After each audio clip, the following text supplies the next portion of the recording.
कुरान में काफिर शब्द बार बार आया है। काफिर किसे कहते हैं और काफिरों के लिए कुरान में क्या प्रावधान है? कुफ्र मतलब होता है आपने अल्लाह के साथ किसी और को शरीक कर दिया। अब बोलिए मैं काफिर हूँ कि नहीं हूँ? मेरे लिए क्या सजा है, क्या प्रावधान? क्या नॉन मुस्लिम सारे काफिर हैं जो अल्लाह को नहीं मान रहे?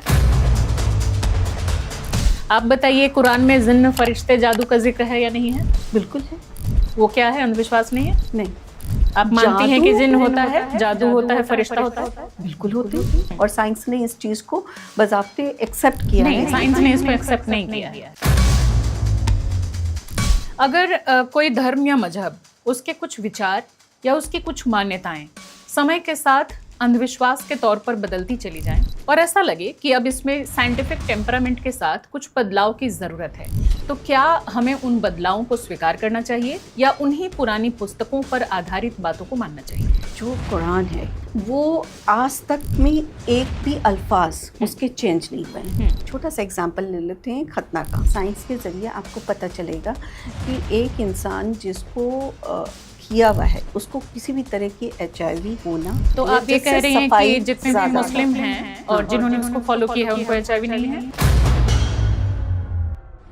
कुरान में बज़ाब्ते एक चीज लिखा है कि आपके हर 4 उंगल के बाद कुछ है जो आपको नहीं दिख रहा है, बट वो आपको वॉच कर रहे हैं। चाहिए ना हमें। बिना एविडेंस के साइंटिफिक टेम्परामेंट हम अपने बच्चों का कैसे बढ़ाएंगे, ये तो बताइए। और ये X and Y क्रोमोसोम इस दुनिया में आया, उसकी कोई ना कोई वजूद कहीं से आई। आदम एंड हवा आए। फिर आप आदम हुआ पे चले गए तो पूरा अंधविश्वास हो गया। नहीं, अंधविश्वास कैसे? आदम एंड हवा जब तक नहीं आए तब तक आपका X and Y क्रोमोसोम कहाँ से आया? तो वो लोग जिस तरह से इवोल्यूशन थ्योरी को नहीं मानते हैं, आप भी नहीं मानती, जबकि आप इतनी पढ़ी लिखी हैं। वो थ्योरी जो आप बिग बैंग की थ्योरी जो आज हम लोग ने डिस्कवर की, उस थ्योरी की ऑलरेडी बात हमारे कुरान में बहुत पहले लिखी हुई है। कहाँ बिग बैंग का कोई चर्चा है? फॉसिल्स को मानती हैं, रेडियो डेटिंग मानती हैं, कार्बन डेटिंग मानती हैं, इसके अलावा जो टेक्टोनिक प्लेट थ्योरी है उसको मानती हैं। इन चारों को मानेंगी तो आप 7 दिन में अल्लाह ने दुनिया बनाया, इसको छोड़ना पड़ेगा। 7 दिन हमारे टाइम जोन। क्यों नहीं हम लोग तरक्की कर पा रहे हैं? और क्यों वो देश जिन्होंने धर्म को छोड़ दिया, मजहब को पीछे छोड़ दिया, जिसमें कि चाइना है, नॉर्वे है, जापान है, यूरोपियन कंट्रीज हैं, अमेरिका के काफी लोग हैं, वो इनको छोड़ के साइंटिफिक टेम्परामेंट के साथ देखिए कहां से कहां चले गए।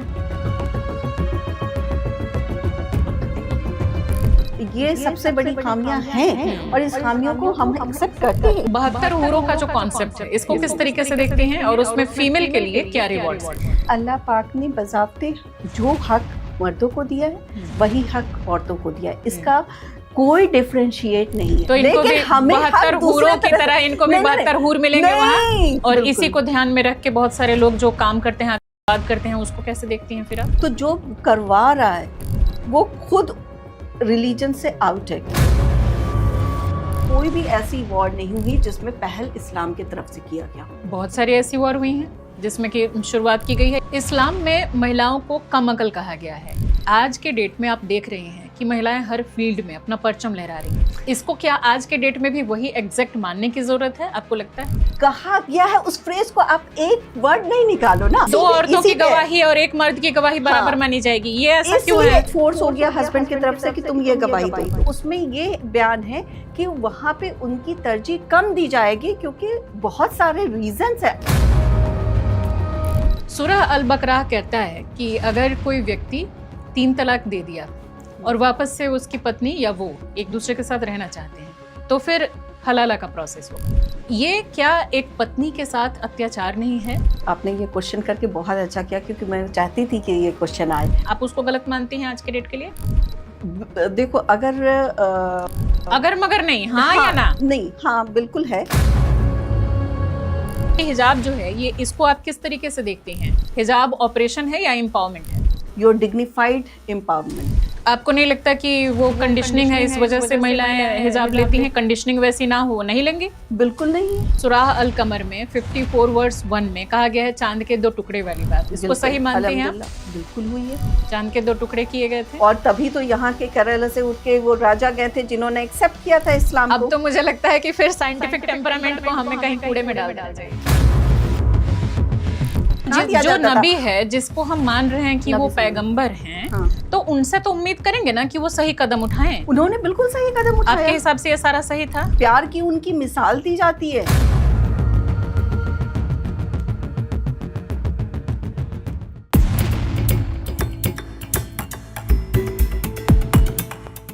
दोस्तों, आज हमारे साथ हैं ज़किया पी खान जी, जो एक जानी मानी इस्लामिक स्कॉलर हैं, साथ ही एक social reformer, humanitarian, women's right advocate और ज़किया अल मुइन फाउंडेशन की फाउंडर हैं। इन्होंने पिछले 2 दशक से ग्रास रूट लेवल पर समाज के कमजोर वर्गों के लिए काम किया है। MBA HR एंड IR के साथ Islamic inter religious studies, Ayurveda, panchakarma और नेचुरोपैथी की समझ रखने वाली ज़किया खान कई बिजनेस वेंचर्स के साथ भी जुड़ी हुई हैं। इन्होंने वुमेन एंड चाइल्ड प्रोटेक्शन और पॉक्सो जैसे मामलों में इंटरवेंशन किया है और वल्नरेबल फैमिलीज और बच्चों के रिहेबिलिटेशन के लिए काम करती हैं। सोशल एक्टिविज्म के साथ साथ ये पॉलिटिकल एनालिस्ट के रूप में तमाम न्यूज चैनलों पर टीवी डिबेट्स और पब्लिक डिस्कशंस का हिस्सा रही हैं। तो आज की बातचीत में हम इनसे जानेंगे इस्लामिक पर्सपेक्टिव और आज के डेट में इसकी प्रासंगिकता और कैसे हम इस्लाम को मानने वाले अपने यूथ को साइंटिफिक टेम्परामेंट से लैस कर सकते हैं।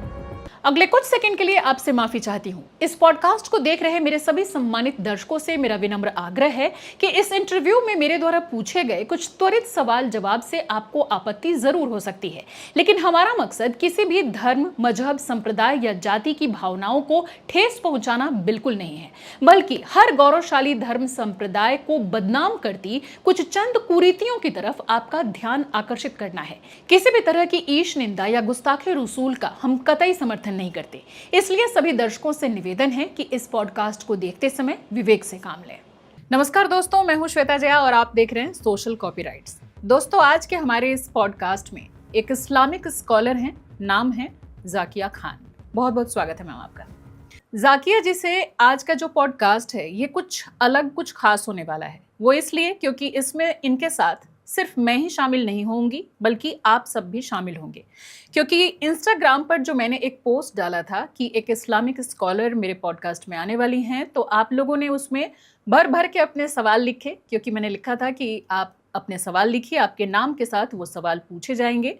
तो लगभग 3,500 कमेंट्स आए, जिसमें 3,000 के आसपास सवाल हैं। हर धर्म, मजहब के लोगों ने उसमें बढ़ चढ़ के हिस्सा लिया और सबने अपने सवाल पूछे। अब 3,000 सवाल लेना 1-1.5 घंटे के एक पॉडकास्ट में तो पॉसिबल नहीं है, लेकिन हम कोशिश करेंगे कि आज उनमें से कुछ सवाल हम ज़किया जी से लें और आगे कुछ और दूसरे इस्लामिक स्कॉलर को भी हम इनवाइट करें और उनसे आपके दिए हुए उन सवालों में से ले सकें। तो आगे बढ़ने से पहले मैं आप सबको बता दूं कि किसी भी धर्म, मजहब, पंथ को डिमीन करना मेरा मकसद नहीं है और कभी नहीं होता। अगर आप मेरे पॉडकास्ट को देखते होंगे तो आप भली भांति इस चीज़ से परिचित होंगे। तो हम खुलकर चर्चा करेंगे कि इस्लाम में क्या अच्छाई है, कहाँ कमियां हैं और साइंटिफिक टेम्परामेंट के हिसाब से वो उस पर कितना खरा उतरता है। तो मैम, दूसरों के भी हमारे जो दर्शक हैं उन ऑडियंस के भी सवाल हैं, लेकिन शुरुआत करते हैं। पहले मैं अपने सवालों से शुरुआत करती हूँ। तो आप ये बताइए कि किसी भी व्यक्ति के लिए ह्यूमनिस्ट और रैशनलिस्ट बनना ज़्यादा ज़रूरी है या फिर मजहबी बनना? देखो, Islam specially, because when we are talking about Islam के बारे में जब हम बात कर रहे हैं तो हम उसकी बुनियाद ह्यूमैनिटी पे है। क्योंकि ईमान आपका तवक्कल आपका तभी पूरा होगा जब आप ह्यूमैनिटी को लेके चलेंगे। ह्यूमैनिटी से अलग होके इस्लाम नहीं है। ईमान आपका एक प्यार, मोहब्बत, इज्जत देना, अपने साथ के लोगों को बराबरी का हक देना, ये इस्लाम की बुनियादी चीज़ है। फॉर एग्ज़ाम्पल, आप एक मस्जिद का एग्ज़ाम्पल ले लो। जब नमाज होती है तो नमाज में अगर कोई फ़कीर आ गया आके, आप उसको पीछे नहीं कर सकते। यहाँ तक कि अगर फ़कीर आपके जमात में, यानी वहाँ पे भीड़ कम है, इमामत के लिए इमाम नहीं है और वो आलिम है, तो वो इमामत भी करेगा। उसके लीडरशिप में आप नमाज भी पढ़ेंगे। ओके, इमामत क्या होता है? थोड़ा मतलब जैसे कुछ नमाज वर्ड आप पढ़ाना, बताते चलेगा जो मुझे पता नहीं है। इमामत मतलब नमाज पढ़ाना, है ना? जैसे पुजारी पूजा कराता है। कोई साधारण इंसान सीधे जाके तो पूजा नहीं कर सकता। हालांकि पूजा सभी करते हैं, लेकिन पूजा में बहुत सारी ऐसी चीज़ें होती है, कुछ आयतें होती हैं जो शायद हमें अच्छी तरह से याद नहीं हो, लेकिन जो इमाम है, जो मुअज्जिन है, जो वहाँ पे इमामत कर रहे हैं, नमाज पढ़ा रहे हैं, वो काजी हैं, वो लोग ये सारी चीज़ों को ज़्यादा नॉलेज रखते हैं, तो डेफिनेटली उनका एक अलग रोल होता है। तो ये सारी चीज़ों को जब हम देखते हैं तो इस चीज़ की तो क्लियरिटी हो जाती है कि इस्लाम में अगर आप क्रुएलिटी को लेके चल रहे हैं तो आप इस्लामिक नहीं बन सकते। ओके, तो ये तो ह्यूमनिस्ट वाले वर्ड का हो गया। रैशनलिस्ट बनना क्या मजहब सिखाता है? नॉट दैट बोल नहीं सकते हम कि उस तरह से सिखाता है, लेकिन सभी चीज़ को लेके जब आप चलते हैं, क्योंकि बहुत सारी पॉलिटिकल चीज़ भी होती है, लॉज होती हैं, इन्फोर्समेंट ज़रूरी होती है, तो ये सारी चीज़ को फिर आप अलग नहीं कर सकते। आपको वो सारी चीज़ों को लेके भी चलना है ताकि एक रूल्स एंड रेगुलेशन, एक मोटिव ऑफ लाइफ जो स्ट्रक्चर इस्लाम में बताई गई है। फॉर एग्ज़ाम्पल हम हमेशा कहते हैं कुरान जो है वो आपके सुई से लेके महल तक का हिसाब है। आपके जन्म के पहले और जन्म के बाद की, मतलब मृत्यु के बाद की ज़िंदगी का हिसाब तौल, सारा चीज़ क्या होना चाहिए, कैसे होना चाहिए, वो सारे ही चीज़ उसमें है। हाँ, ठीक है।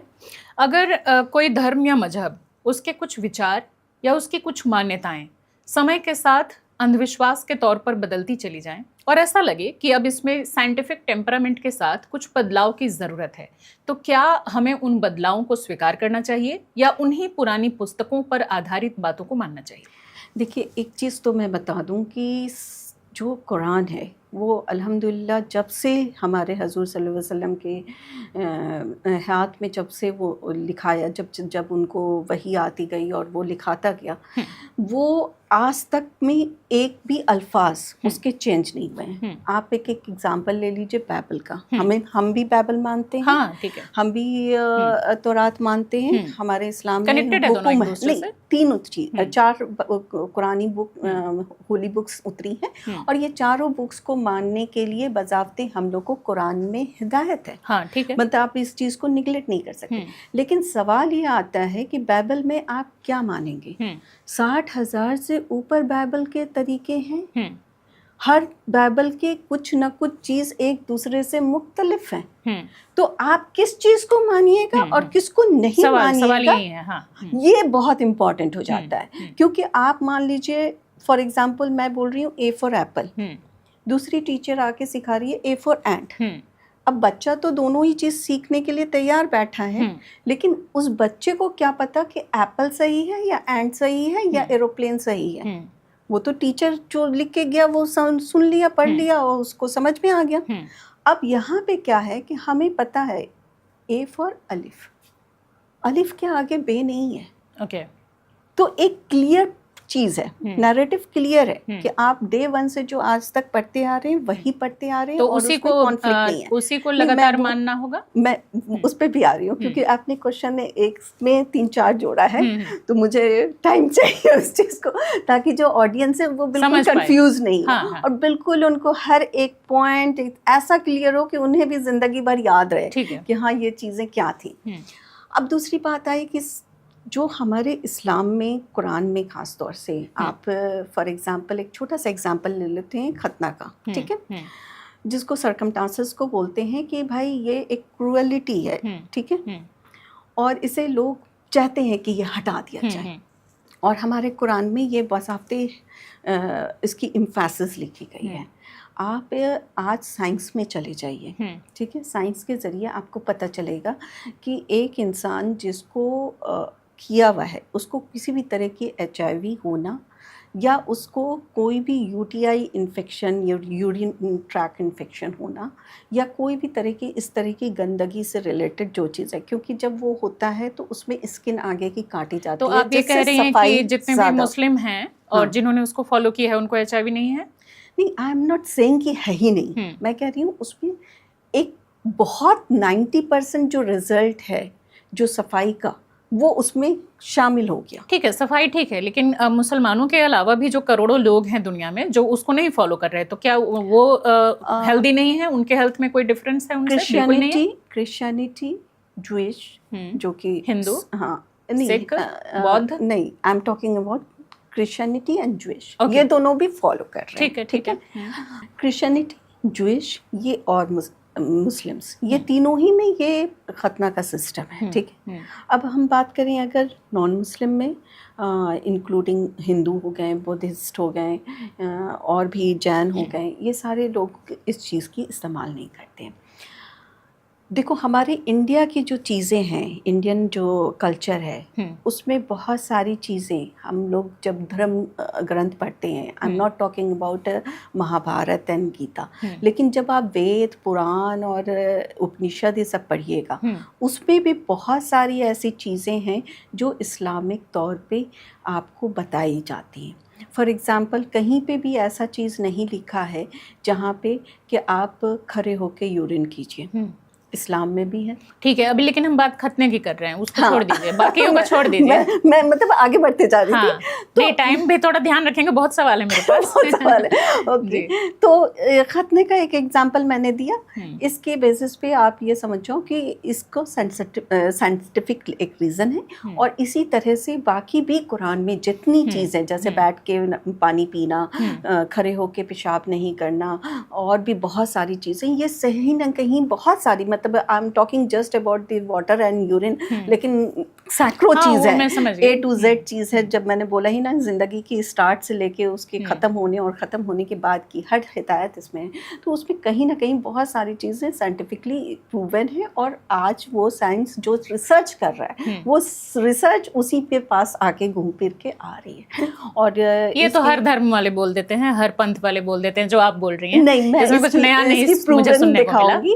और एक और चीज़ आपने कहा था अंधविश्वास, ठीक है। देखो अंधविश्वास क्या है, अगर बिल्ली रास्ता काट गई तो आप आगे ना बढ़ो, डेफिनेटली हम भी इस चीज़ को नहीं मानते, क्योंकि इस चीज़ को हम लोग तो लेकिन कुछ अलग अलग धर्मों के अलग अलग अंधविश्वास है ना, ये तो आप मानती हैं ना। कुछ हिंदुओं के हैं, कुछ मुसलमानों के हैं, कुछ क्रिश्चियनिटी में है, कुछ सिखों के होंगे, कुछ बाकी पंथों के होंगे। जो अंधविश्वास है वो अगर आप रिलीजियस से हटा दो और उसको कल्चर बेस कर दो तो ज़्यादा बेनिफिट है, क्योंकि जैसे पुराने ज़माने में आप रिलीजन में नहीं है आपको लगता है अंधविश्वास? मैं एक एक करके उसके 4-5 एग्जाम्पल के साथ आपसे बात करूंगी। आप बताइए, कुरान में जिन्न, फरिश्ते, जादू का जिक्र है या नहीं है? बिल्कुल है। वो क्या है, अंधविश्वास नहीं है? नहीं। आप मानती हैं कि जिन्न होता है, जादू होता है, फरिश्ता होता है? बिल्कुल होते हैं।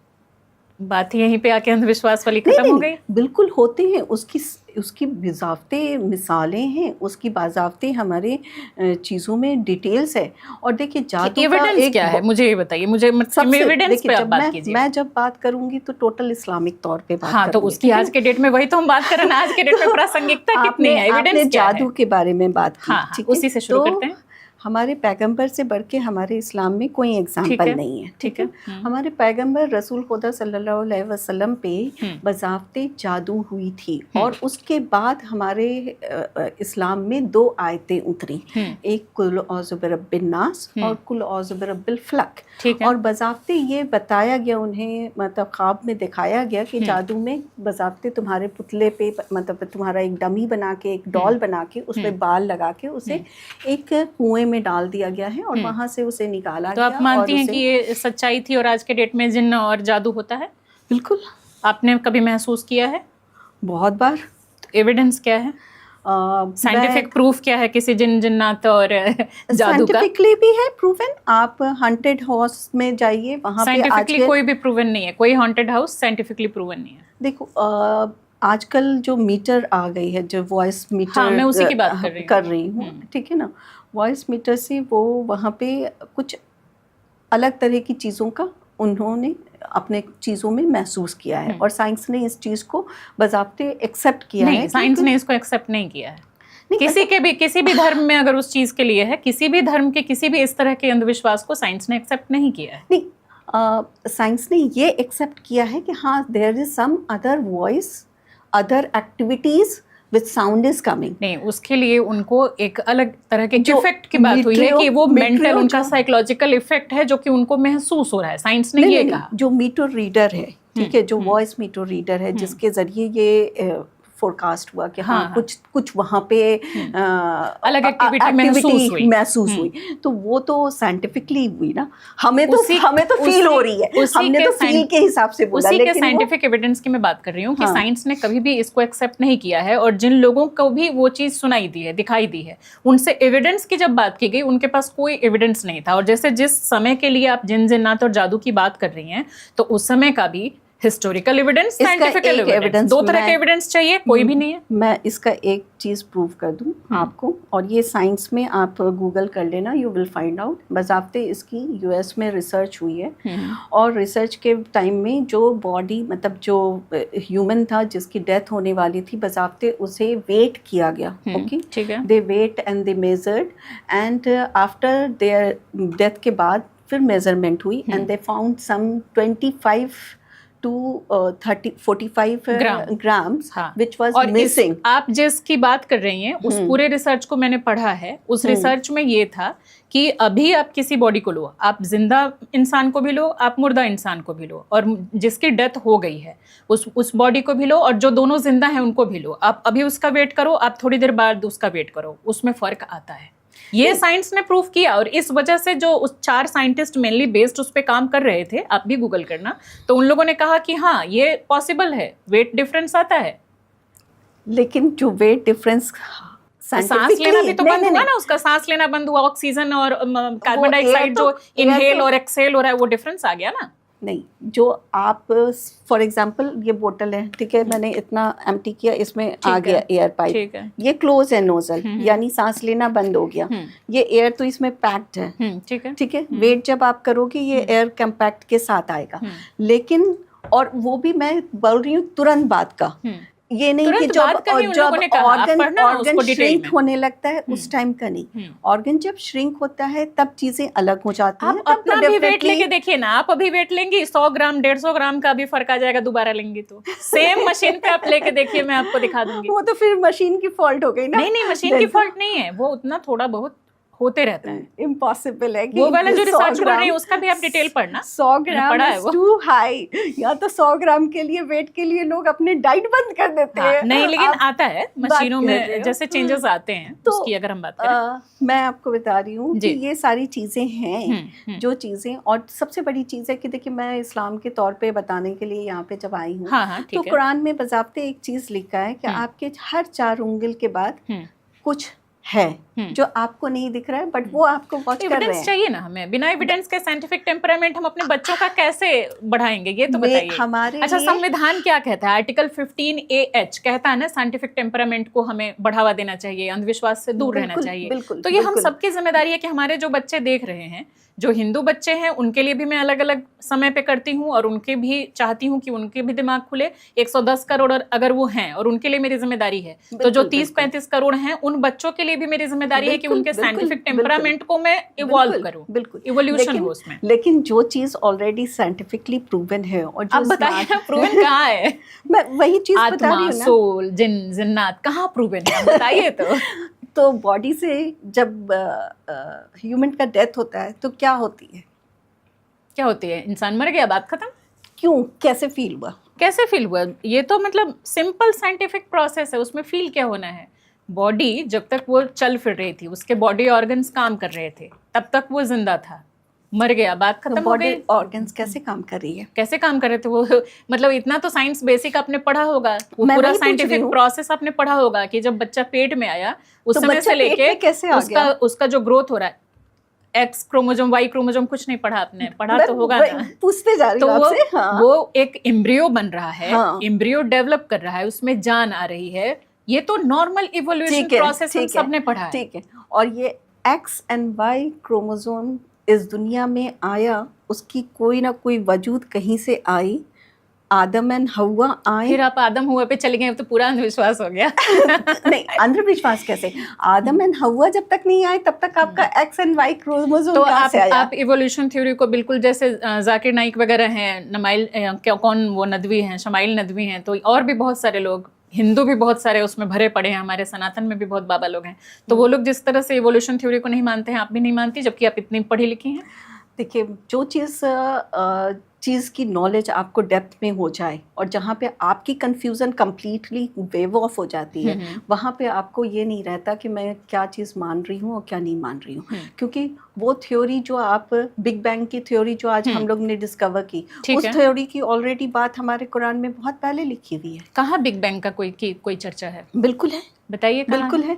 जब अब बताइए, मैं नोट करती हूँ, गूगल करेंगे। 7 दिन में अल्लाह ने आयत है हाँ, कि 7 दिन वाला तो मुझे याद ही नहीं था। और ये 7 दिन जो है, अब आप इस तरह की बात करेंगे, हम कैसे साइंटिफिकली हम बात कर पाएंगे? मैं बता रही हूँ, ये 7 दिन जो है, लेकिन 7 दिन में अल्लाह ने दुनिया बना दी, ब्रह्मांड बना दिया, और वही बिग बैंग थ्योरी है उनका, मतलब आप लोगों के धर्म का। बिग बैंग थ्योरी में आप ये भी समझो ना कि हमारे हिसाब से it has taken more than 50 lakhs years, है ना। और जो हम 7 दिन की बात कर रहे हैं, वो अल्लाह के मतलब टाइम जोन के अबव। आप आज मेरे पास आए हो, आपने बोला 1.5 घंटा 1 घंटा, हमारी एक टाइम जोन फिक्स हो गई कि ओके ये टाइम जोन में हमें ये चीज़ करनी है, ठीक है। लेकिन जो इंसान ये बना रहा है, जैसे हमने प्लान किया कि ठीक है हम ये प्लान कर रहे हैं, उसके हाथ में है कि वो कितना टाइम जोन रख रहा है उसका। तो ये स्टोरी मॉडर्न कॉस्मोलॉजी में कहीं भी फिट बैठती है? It's already been proven. Big bang कैसे बिग बैंग ने कहा कि 7 दिन में कोई दुनिया बनाई गई है या ब्रह्मांड बनाया गया है? बिग बैंग थ्योरी आपने पढ़ा होगा, और वो अरबों साल पहले की वो चीज है, यानी कि जो हुआ था। ठीक है, अभी भी स्टार्स जो है, 7 साल वाली बात ही नहीं है। अभी भी जो स्टार्स हैं, जो ऑलरेडी आपको एक स्टार हमारे गैप हो गए, ठीक है, तो उसके बाद में हमें दूसरा एक छोटा सा तारा दिखा, फिर कंफर्म हुआ कि वो कॉमेट है, इट्स नॉट ए स्टार, ठीक है। तो ये सारी चीज़ें जो हो रही हैं, ठीक है, सॉरी प्लैनेट, स्टार मैं बोल रही हूँ, वो प्लैनेट ही है। तो ये सारी जो चीज़ें हैं, तो ये कहाँ पे डेवलप्ड हो रही है? ये एबव ब्रह्मांड के ऊपर चले गए। फॉसिल्स को मानती हैं, रेडियो डेटिंग मानती हैं, कार्बन डेटिंग मानती हैं, इसके अलावा जो टेक्टोनिक प्लेट थ्योरी है उसको मानती हैं। अगर इन चारों को आप मानती हैं, दैट मीन्स कि आप साइंटिफिक टेम्परामेंट से लैस हैं, इन चारों को मानेंगी, तो आप 7 दिन में अल्लाह ने दुनिया बनाया, इसको छोड़ना पड़ेगा। और हर धर्म के लिए मैं बोल रही हूँ, सिर्फ आपके लिए नहीं बोल रही। मैं इसीलिए कही ना कि 7 दिन हमारे टाइम जोन, ठीक है, हमारे टाइम जोन में, और जो जिसने टाइम जोन बनाया है उसके लिए वो 7 दिन कितनी लंबी है हमारे हिसाब से, वो बहुत मैटर करता है। वो तो आप अपने हिसाब से इंटरप्रेट करें ना। नहीं, इट्स नॉट इंटरप्रेटेड, आपका इंटरप्रिटेशन हो गया ना। नहीं, ये it's not on my basis, क्योंकि आप जब कुरान को तफसीली में पढ़िएगा और उसकी जो न्यूमरिक्स वैल्यू है उसको जब आप निकालिएगा, उसको जब आप समझिएगा, तो यू विल फाइंड आउट कि बहुत ही ज़्यादा न्यूमरिक्स वैल्यू जितना हम लोग का, जैसे रेडियस का, सर्कल का एक निकलता, उसी तरह से हर एक चीज़ का आप जब, ठीक है, वो मैं समझ गई। अब आप मुझे एक सवाल का जवाब दीजिए जाकिया जी। आप मुझे ये बताइए कि मुख्य रूप से लगभग 4,500 धर्म, पंथ, मजहब हैं दुनिया में, इस धरती पे, और अगर बहुत छोटे वालों को भी जोड़ लीजिए तो 10,000 के आसपास है। मैं सिर्फ 4,500 वालों की भी अगर बात कर दूं तो चलो, ये एक इस्लाम की थ्योरी हुई, और इसी तरह से हिंदुइज्म में अलग है, क्रिश्चियनिटी में, और भी सब में अलग अलग पूरे बने हुए हैं कि सबके हिसाब से दुनिया को, जैसे हम लोगों में बोलते हैं, हम लोग तो नहीं बोलूंगी, हिंदुइज्म में बोलते हैं कि ब्रह्मा विष्णु महेश, एक ने उसको बनाया, दूसरे ने उसका पालन वो कर रहा है, और तीसरा उसको डिस्ट्रक्ट कर रहा है, ठीक है। तो ऐसे तो हर धर्म वालों का ही एक अपना है। जो जेंजी हमें देख रहे हैं, जो यूथ देख रहे हैं, उनको हम कंफ्यूज नहीं कर रहे हैं, अलग अलग धर्म में 50 उनको तरीके दे रहे हैं। जब आपने ब्रह्मा, विष्णु और महेश का बात किया, ठीक है, तो इन तीनों का अवतार काली में बताया गया, ठीक है। तो मुझे एक चीज़ बताइए, तो हम लोग ज़्यादा इम्पोर्टेंस काली जी को क्यों नहीं देते? अपनी अपनी मर्जी, उसमें जिसकी पूजा करे, इम्पोर्टेंस काली जी को भी दिया जाता है, लेकिन जब काली दुर्गा की पूजा हम लोगों के यहाँ देश भर में भयंकर तरीके से होती है। लेकिन मैं कहना चाह रही हूँ कि विष्णु, ब्रह्मा और महेश को, इनके अवतार को मिला के, मतलब इनकी सारी जो ताकत है, शक्तियों को मिला के दुर्गा जी को बनाया गया, काली जी को बनाया गया, ठीक है। और काली जी ने फिर जो दुष्ट थे, राक्षस के वध के लिए तैयार किया, उसका वध किया। मतलब ये तीनों मिलके नहीं कर पा रहे थे, इसलिए इन्होंने यूनाइट होकर, वो भी एक स्टोरी है, जैसे आप अपनी स्टोरी 10 बता रही हैं, ये भी एक स्टोरी है, आगे बोलिए। हाँ, तो मैं कहना चाह रही हूँ कि देखो, अब यहाँ पे मान्यता की जहाँ पे बात आ जाती है, जहाँ पे ये चीज़ आ जाती है कि आप इस चीज़ को, बिग बैंग को कैसे प्रूव कर रहे हैं, ये कर रहे हैं, उसके लिए आपको और डेप्थ की स्टडीज़ की ज़रूरत है। ठीक है। अब जैसे मैंने कहा निम्रिक्स वैल्यू, जब हम जैसे मैंने कहा कि हमारे बच्चे कंफ्यूज हो रहे हैं, मुझे उस सवाल का जवाब दीजिए पहले। 4500 धर्म आप लोगों ने अपनी अपनी पूरी बना रखी है, एक बोल रहा है ऐसे तैयार हुआ ब्रह्मांड, दूसरा बोल रहा है ऐसे तैयार हुआ। ये हमारे बच्चे जो देख रहे हैं ये नहीं परेशान हो रहे होंगे कि भाई कौन सा हुआ? देखो आपस में लड़ रहे हैं बच्चे क्लास में बैठ के, अलग अलग धर्म मजहब वाले। नहीं, एक बोल रहा है कि ऐसे हुआ, दूसरा बोल रहा है अरे नहीं तुम्हारा वाला गलत है, ऐसे हुआ। अगर क्यों नहीं हम अपने बच्चों को साइंटिफिक टेम्परामेंट देकर के सबको एक लेवल पे ला दें कि हाँ बिग बैंग थ्योरी सही था।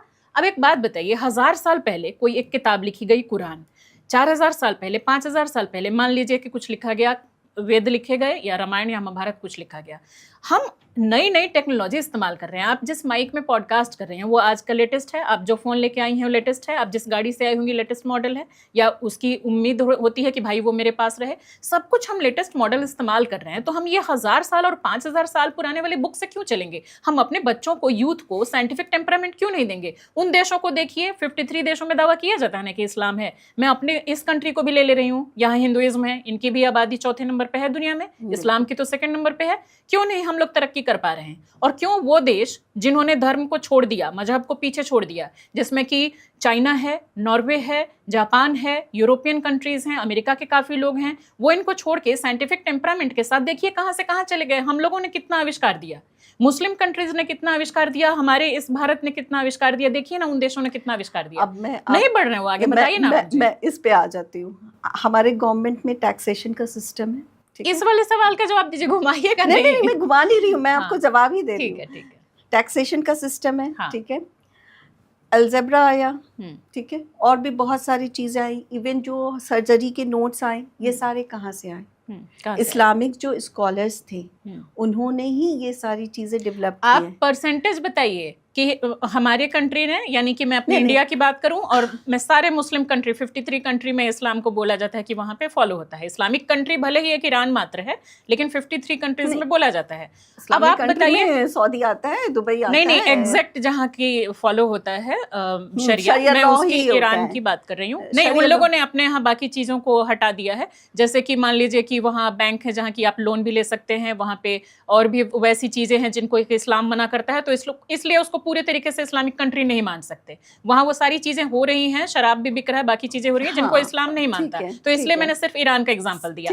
अब आप मुझे ये बताइए कि इन लोगों का परसेंटेज कितना है आविष्कारों में, और वेस्टर्न कंट्रीज का कितना है, वो देश जो कि ज्यादातर धर्म मजहब को पीछे छोड़ चुके हैं। ये वेस्टर्न कंट्रीज, परसेंटेज बताइए। वेस्टर्न कंट्रीज में इम्प्रूवमेंट अभी आई है, ठीक है। अगर आप पिछले 150 सालों से उन्हीं लोगों के द्वारा दिए हुए सारा चीज हम इस्तेमाल कर रहे हैं, टेलीफोन से लेकर गाड़ी तक, मोबाइल तक। क्योंकि हमारे इस्लाम में जहाँ पे बोला गया इकरा बिस्मिका, यानी जो फर्स्ट आयत थी that was to read and study, और स्टडी करने के लिए अगर तुम्हें पहाड़ पे जाना पड़े तो जाओ, लेकिन पढ़ाई को अहमियत दी गई। वहाँ आज हमारी आबादी की 75% ऐसे लोग हैं जो हाई क्लास से ऊपर नहीं गए। क्यों? वही तो मैं पूछ रही हूँ। ये सबसे बड़ी खामियां हैं, और इस खामियों को हम एक्सेप्ट करते हैं। इस चीज को हम डिक्लाइन नहीं कर सकते कि नहीं हमारी खराबी है। और ये चीज बजाते, और ये नहीं कि वो स्कूल नहीं गए तो वो मदरसा गए, ऐसा नहीं है। वो मदरसे की भी पढ़ाई नहीं गए ही नहीं, कहीं गई नहीं, क्योंकि poverty and the mental state of उनके पेरेंट्स की, उनकी अपब्रिंगिंग की, उस पर असर आई। मैं आपको छोटा सा एग्जांपल दूँ, क्योंकि आपको पता है मैं एनजीओ चलाती हूँ, सोशल एक्टिविज्म में बहुत ज़्यादा हूँ। मैंने ये साइबर सिक्योरिटी पे और वोटिंग के डिटेल्स के ऊपर, SIR एंड एवरीथिंग के ऊपर मैंने रमज़ान में एक ओखला में फंक्शन रखा, और उसका मैंने दिया डिजिटल साथी, और उसमें फंक्शन में मैंने सिर्फ 100 लोगों को इन्वाइट किया था। टाइमिंग थी 3 बजे, ठीक है। नोबडी हैज स्टैंड अप, मुश्किल से 15 लोग आए, ठीक है। और जैसे ही अजान का टाइम हुआ, इंक्लूडिंग नॉन मुस्लिम, क्योंकि वहाँ के जितने नॉन मुस्लिम थे वो सब भी आए थे, ठीक है। तो जैसे ही अजान का टाइम होने वाला था, दैट वाज 6:30 के पहले हमारी भीड़ 300 क्रॉस कर चुकी थी, ठीक है। तो ये जब सेशन मैंने लिया तो मैंने यही कहा कि आज अगर आपके बच्चे 1 रुपए की पेंसिल एक्स्ट्रा ला रहे हैं और आप ये क्वेश्चन नहीं कर रहे हो, ये जानते हुए कि ये पेंसिल आपने नहीं दिलाई है, तो कल को वो चोरी या आपके साथ बदतमीजी या आपके साथ गलत करेगा तो इसके जिम्मेदार आप तो वो हो। लोग अचानक उतने क्यों बढ़ गए, पहले क्यों नहीं आए थे? क्योंकि पार्टी थी ना, अवतार पार्टी थी बाद में। अच्छा, खाने के लिए So, आ गए। वही चीज मैं आपको एक्सप्लेन करना चाहती हूँ, जहाँ पे पढ़ाई की बात थी, वहाँ इल्म नहीं, की वहाँ बात, नहीं आएंगे। वहाँ नहीं आए। ये टेम्परामेंट कैसे चेंज करे, वही तो मैं चाह रही हूँ। हमारा देश हम कैसे लोग आगे बढ़ेगा? मुझे इतना बहुत दुख ज्यादा होता है इस हाल में इतना देख के। ज्यादा हम लोग फील्ड में रहते हैं, लेकिन 10 को समझ में आता है, लेकिन वो 10 में भी मुश्किल से एक अगर आ जाए ना तो आप समझिए कि आपने गंगा नहा लिया। क्यों? उसका रीज़न भी है। मैंने इस चीज़ को भी स्टडी किया। जब मैंने अपनी एक्टिविज्म स्टार्ट की थी तो मैंने श्वेता सिर्फ है ना वुमेन को टारगेट किया कि वुमेन को एम्पावर करेंगे, ये करेंगे, वो करेंगे। एंड देन उसके बाद बवाना वाला केस हुआ, आपको याद होगा किस तरह से वो रूम के अंदर बंद करके पटाखे की फैक्ट्री चला रहे थे, नाम किसी और चीज़ का था। उसमें माइग्रेंट्स बच्चे थे और माइनर थे। एंड बहुत ही अफसोस के साथ मैं टीवी के आपके चैनल के सामने ये वो एक्सेप्ट कर रही हूँ कि मैं उस कुछ पहले चुनिंदा लोगों में से मैं वो थी जिन्होंने बॉडी के पार्ट्स देखे थे इधर उधर बिखरे हुए, और मैं जिंदगी भर अभी तक नहीं भूली हूँ और ना कभी भूल पाऊंगी उस दृश्य को। और उसमें 11 लोगों को सिर्फ चिन्हित किया गया था, फिर जब प्रेशर पड़ा तो वो 17 तक पहुंचे, जिसमें मुश्किल से एक भी मैनर नहीं था। जबकि वहाँ पे 42 लोग थे जो कम्प्लीटली वहाँ पे जिनकी हलाकत हुई थी, और उसमें मैनर ज़्यादा थे, औरतें ज़्यादा थी, बाहर से डॉग्स को रखा हुआ था। उसके बाद हमने लेबर लॉ के ऊपर काफ़ी सारा काम किया, और यहाँ ओखला में फ़ेज़ 2 में कई बार जाके हम लोगों ने फैक्ट्रीज़ के अंदर ये किया। एक दिन मैं जब फैक्ट्री से वापस निकल के आ रही थी सरप्राइज विजिट के बाद, तो एक बच्चा भागते हुए आया, मुश्किल से 16 साल का या 17 साल का होगा, हार्डली उसके मुंह से स्टार्ट हुए थे आने। बोला दीदी आप आके हमारी नौकरी खा जाओगे। हम कहे कि बेटा हम तो तुम्हारे को आगे बढ़ाना चाह रहे हैं, तुम लोग की सेफ्टी के लिए कर रहे हैं। बोला तो मेरे बच्चे लोग क्या खाएंगे। अच्छा। He was already married, having 2 kids. Okay, 16 years old. 16 to 17 years. ये भी हमारे इंडिया की सच्चाई है। बिहार का था। कैसे लेकर के जाएंगे हम इंडिया को आगे? ये सब कंडीशन देख के ही मेरा दिमाग खराब होता है। अच्छा, अगला सवाल लेते हैं। ये कंडीशन में फिर हमें ये एहसास हुआ कि हमें पढ़ाई पे इम्पोर्टेंस देना चाहिए। आप बोल रहे हो ना कि कहाँ हम चूक रहे हैं, तो मुझे फील हुआ कि चलो हम लोग शायद पढ़ाई ठीक से नहीं करा रहे हैं, तो हमने पढ़ाई की स्टार्ट की। जब हमने ड्रॉप आउट्स के ऊपर काम किया और पहले दिन अनाउंस किया कि हम लोग फ्री एडमिशन ले रहे हैं और आपको बुक्स मिलेगा, पेंसिल मिलेगा, पहले दिन 500 लोगों की रजिस्ट्रेशन हुई। ओके, लेने के लिए फ्री वाला सामान। दूसरे दिन से गायब हो जाएंगे। दूसरे दिन से हमें कॉल करना पड़ा, एंड लास्ट में मुझे ये बंद करना पड़ा। ऑनलाइन पे आ गई मैं, ऑफलाइन से कैसे करेंगे उसको? कर नहीं सकते आप। चलिए अगला सवाल अपना लेते हैं। कुरान में काफिर शब्द बार बार आया है। काफिर किसे कहते हैं और उनके लिए, काफिरों के लिए कुरान में क्या प्रावधान है? काफिर सबसे पहले तो आप किसी को भी नहीं कह सकते जब तक वो डेथ बेड तक नहीं पहुंच जाता। डेथ बेड तक? यस। क्यों? मतलब जब तक आपको ये इल्म ना हो जाए कि वो सही में कुफ्र के साथ मर रहा है। मान लो कि मैं आज हूँ, ईमान में हूँ, खुदा न खास्ता मैंने कुछ ऐसी गलती कर दी या कुछ ऐसा कर दिया कि मेरे मौत के पहले मैं काफिर बन गई, तो मैं तो ईमान में नहीं रही, तो मैं मुसलमान नहीं कहलाऊंगी। ईमान में नहीं रही मतलब मैंने कुछ गलत कर दिया, मैंने तो गलत कर दिया। कुफ्र मतलब होता है आपने अल्लाह के साथ किसी और को शरीक कर लिया, यानी अल्लाह के अलावा किसी और को मान लिया। हाँ, तो यानी कि अल्लाह के अलावा किसी और को माने सारे काफिर हैं? बिल्कुल। तो मैं भी काफिर हूँ, आपके सामने बैठी हूँ।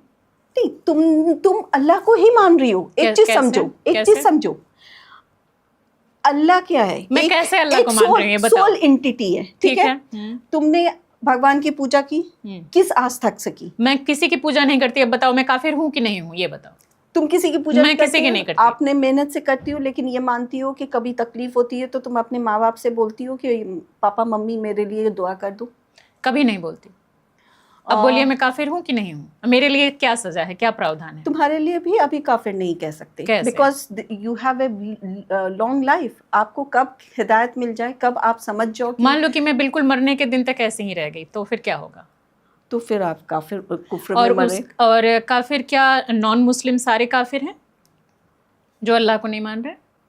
देखो, इस चीज का बोलना बहुत मुश्किल है, क्योंकि जो डेथ बेड पे चले गए, जो ऑलरेडी उस कंडीशन में खत्म हो गए, हाँ ठीक है, उनको आप काफिर कह सकते हो, जिन्होंने दूसरे को शरीक किया। ठीक है। और उनके लिए क्या प्रावधान है कुरान में, इस्लाम में? जिन्होंने शरीक किया, जिन्होंने उस चीज़ को नहीं मांगना, तो डेफिनेटली अल्लाह देखो देने वाला है, वो डिसाइड करने वाला है। जन्नत और जहन्नुम हम लोग ने काफ़ी कुछ सुना हुआ है, लेकिन जन्नत और जहन्नुम आज आपको नहीं मिल रहा कि आप आज मर रहे हो और उसके बाद आप चले जाओगे, ठीक है। इस्लाम में कहा गया है कि जैसे आप फौत कर गए, ठीक है, ख़त्म हो गए, और जब आपको बरियल कर दिया गया, यानी बरिड कर दिया गया, उसके 40 कदम बाद जब आप पीछे हट जाते हैं, लोग चले जाते हैं, उसके बाद आपके पास फरिश्ते आते हैं, वो सवाल जवाब करते हैं और आपके बॉडी में जान डाली जाती है, यानी वही रूह जिसकी बात मैं आपसे कर रही थी कि जब बॉडी हलाकत में होती है तो ये कहानियां हैं या इनको लिटरल आप लोग मानते हैं? नहीं, बिल्कुल मानते हैं, अभी भी मानते हैं, बिल्कुल मानते हैं। तो ये क्या बॉडी में दोबारा जान जाती है? आप लोगों ने उसको चेक किया? एविडेंस क्यों नहीं है फिर इन सब चीजों का? वो तो मौत के बाद ही एविडेंस मिल सकती है। नहीं, तो वो आप बोल रही हैं ना बॉडी में दोबारा जान आ जाती है, उसकी तो वेट मेजरमेंट की गई है और बस आपने सोल को ट्रैक करने के लिए कोशिश की। हाँ, that what I am saying, इस पे फिर बार-बार जाने से मतलब नहीं बनता। लेकिन जो चीज़ें हैं, मैं आपको दूसरे तरीके से समझाना चाह रही थी, ठीक है ना, मैं इसमें जो पॉइंट रखना चाह रही थी। अब ये क्या है कि आपके बॉडी में रूह आ गई है, लेकिन आपकी बॉडी में 3 चीज़ नहीं है। एक ज़बान आपकी हरकत में नहीं कर सकती, पैर और हाथ आपका हरकत नहीं कर सकता, यानी आप देख सकते हो, सब चीज़ सुन सकते हो, लेकिन you can not talk to anybody, you can not move anywhere. ये एक बॉरीड पर्सन के साथ होता है, एक बॉरीड पर्सन के साथ, ठीक है। अब वो में चींटी आ रही है या जमीन के अंदर तरह तरह के कीड़े हैं, ठीक है, आपको काट सकते हैं ना, फंगस है, काट सकते हैं ना। अब बॉडी में जान है, ठीक है। जन्नत, मैं अपना परसेप्शन बता रही हूँ कुरान से और सारी चीज़ों से थोड़ा सा अलग होके, ठीक है, मेरी अपनी परसेप्शन बता रही हूँ, इस्लाम से नहीं, ठीक है।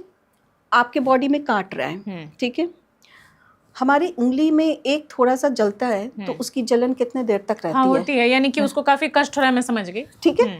वो कष्ट हमारे लिए क्या था कि हमें 1 सेकंड रहा, लेकिन बॉडी जो स्किन जो है वो फील करती रही काफी देर, और हमारा टाइम जोन और हमारे स्किन का टाइम जोन उस टाइम में दूसरा हो गया। सेम थिंग जो हमने बड़ी किया बॉडी को, ठीक है, उसका टाइम जोन अब दूसरा हो चुका है हमारे हिसाब से, ठीक है। हमें लग रहा है कि हमने अभी बड़ी किया और वो 5-6 साल हो गया। मतलब क्या है, मुझे थोड़ा सा शॉर्ट में समझा दीजिए। मैं समझाने की वही कोशिश कर रही हूँ। अब यहाँ पे क्या है कि उसको अगर चींटी काट रही है या किसी को आग में जलाया गया, फॉर एग्जाम्पल जो नॉन मुस्लिम है उनको आग में जलाया गया, अब वो जलाने पे उन्हें मारा जा रहा है, ठीक है, उनकी अवशेष जल रही है और उनमें जिंदगी अगर आ चुकी है, क्योंकि जलाने के बाद आप 40 कदम पीछे हट गए, हाँ, और वो जिंदा आ गया, जिंदगी आ चुकी है और वो मूव नहीं कर रहा है, अपने आप को जलते हुए देख रहा है और सामने देख रहा है कि उसकी पूरी फैमिली उसका तमाशा देख रही है। Just think about that feeling. तो मैं समझ गई, लेकिन ये जब होता ही नहीं स्टोरी है तो फिर बाकी खत्म हो गई। इस चीज पे आ रही हूँ कि अब हमारे इस्लाम में कहा गया है जन्नत है, जहन्नुम है, और जहन्नुम की आग है और सजा है। मौत मतलब जन्नत और जहन्नुम के पहले भी सजा है, ठीक है। वो सजा आपके ईमान है कि नहीं ईमान है, आपने क्या कर्म किया है, बेसिकली कर्म बहुत ज्यादा इम्पोर्टेंस रखता है। वो कर्म के हिसाब से अब जो जल रहा है वो उसका पनिशमेंट ही तो भोग रहा है। हमारे हिसाब से वो 40 मिनट में जल गया, लेकिन उसका जो टाइम जोन है वो कितने साल तक जल रहा है। अब ये साइंस के मुताबिक एक जिसकी डेथ हो गई, आपने उसको क्रिश्चियनिटी या इस्लाम के हिसाब से दफना दिया, बात वहीं ख़त्म हो गई, उसको वो फील आगे कुछ नहीं कर सकता। हिंदुइज्म की बात कर लें, उसकी बॉडी जला दी गई, या दूसरे और जो भी पंथ हैं उनके हिसाब से उसका अंतिम संस्कार हो गया, आगे वो मरी हुई बॉडी कुछ भी फील नहीं कर सकती, बात यहीं खत्म हो जाती है। आपका कोई एविडेंस नहीं है, उस कुरान का कोई एविडेंस नहीं है। मैं तो गरुड़ कुरान को भी चैलेंज करती हूँ, कोई एविडेंस नहीं, आप बताइए ना। Quran itself is full fledged science plus science कहाँ है, वही तो पूछ रही हूँ, किधर है साइंस? मैं उसका भी एग्जांपल दूंगी। हाँ ठीक है, बताइए। अभी तक एक भी एग्जांपल नहीं मिला हमें। नहीं, साइंस का एग्जांपल में आप अगर बैठ के पानी पीने वाला जो हुक्म है उसको ले लो, वो सब मैं समझ गई। हम लोग यहाँ तक पहुंचे हैं अभी। ये भी तो साइंस है। कैसे साइंस है, बताओ ना, जिसका कोई एविडेंस नहीं है वो साइंस कैसे है? जब बैठ के पानी पीने वाला नहीं, मैं बॉडी जलाने और उसके बाद की बात कर रही हूँ। बॉडी देखो, मौत हुई, बात खत्म हो गई। ये सारी चीजें, बहुत सारी चीजें आपको नहीं लगता कि हम जब तक करने इस में। तरह की कहानियों में डूबे रहेंगे क्योंकि तब तक देखो, हम आगे साइंटिफिक अभी- टेम्परामेंट नहीं इम्प्रूव कर पाएंगे। अभी जो चीज प्रूव हो चुका है, मैं उसी का तो एग्जांपल दे तो सकती ये हूँ ना कहाँ तुम्हें प्रूफ हुआ साइंस कि में। उसमें बॉडी में दोबारा जान आ That's what गई I'm saying, और फिर that's वो what देख I'm रहा है, saying, वो हिल कि नहीं ये सकता। जब प्रूव हो जाएगा, कब होगा? होगा तो मान लेंगे। हाँ, मैं मान लूं, मानने के लिए तैयार हूँ। आप मान लो, I am agnostic.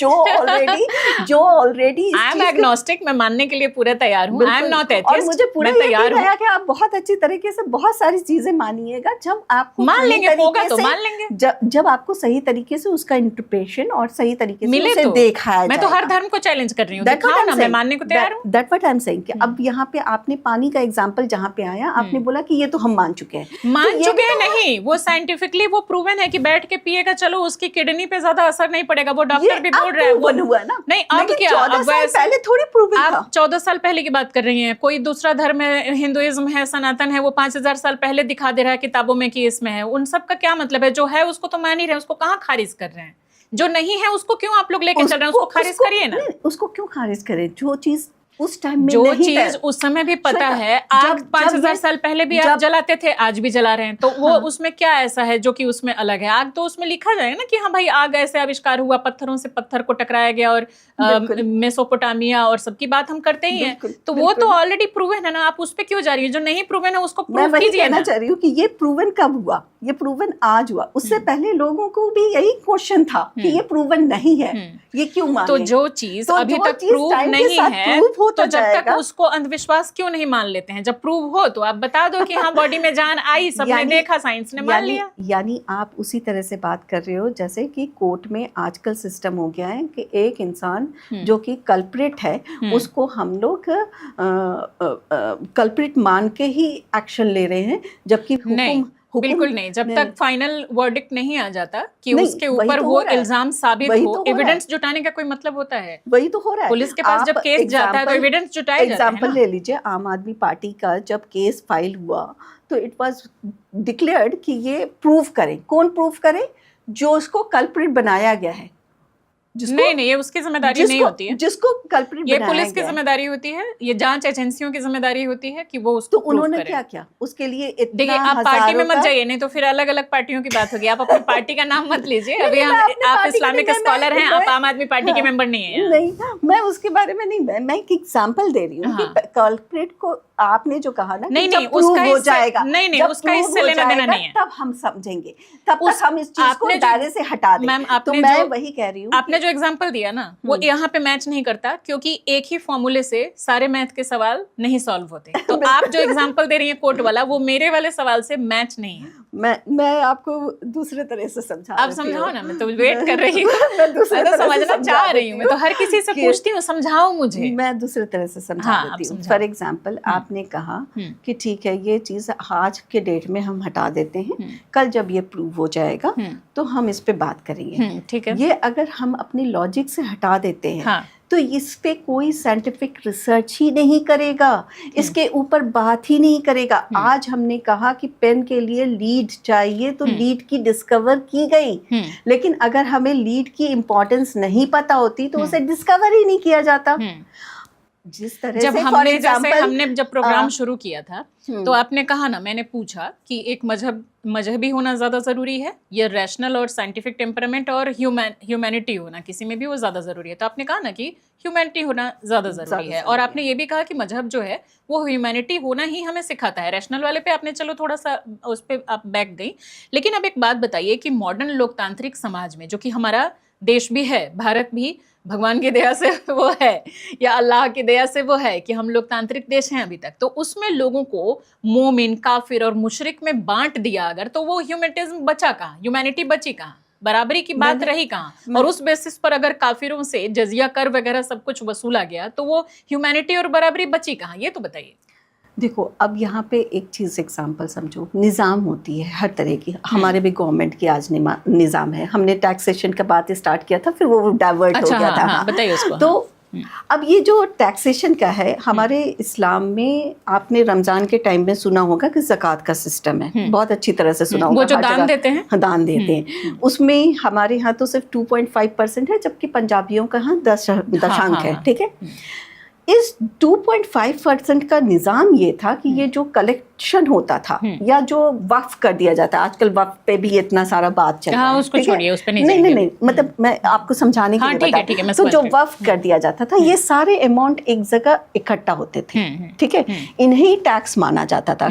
आज तो हमारी गवर्नमेंट दूसरी है, इस्लामिक नहीं है, तो हम ज़कात भी दे रहे हैं और टैक्स भी दे रहे हैं, लेकिन उस टाइम में जब इस्लामिक गवर्नमेंट के अंदर आप ये चीज़ कर रहे थे तो वही को टैक्सेशन माना जाता था।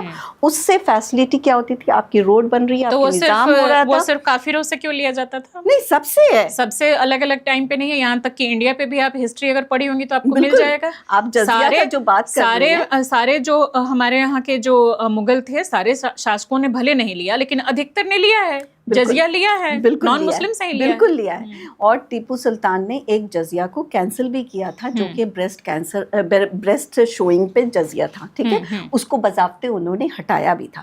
तो जहाँ अपने इलाके का उनका हटा था वो, हाँ, तो जहाँ पे जिसकी जोर होगी वही तक हटाएगा, सही बात है। तो उसकी जोर जहाँ तक थी बेचारे ने वहां तक की। अब हाँ, उसी के विचार के कुछ और भी एम्परर मिल जाते तो वो पूरी तरह से और ज्यादा रिवॉल्यूशनरी हो जाता। छोटे-छोटे और कुछ क्वेश्चंस ले लेते हैं। 72 हूरों का जो कॉन्सेप्ट है, इसको किस तरीके से देखती हैं और उसमें फीमेल के लिए क्या रिवॉर्ड्स हैं? देखो, फीमेल का आज जैसे फॉर एग्जांपल, और 72 हूरों वाला कॉन्सेप्ट है, मानती हैं आप उसको? बिल्कुल बिल्कुल, मैं उस पे आऊंगी आप, क्योंकि ये सवाल हर के मन में आता है कि अगर मेल्स के लिए ये तो फीमेल्स के लिए और क्या मेल्स के लिए है? आप ये मानती हैं, उस चीज को, आप कॉन्सेप्ट को मानती हैं? बिल्कुल है। हाँ ठीक है, अब फीमेल वाला बताइए रिवॉर्ड।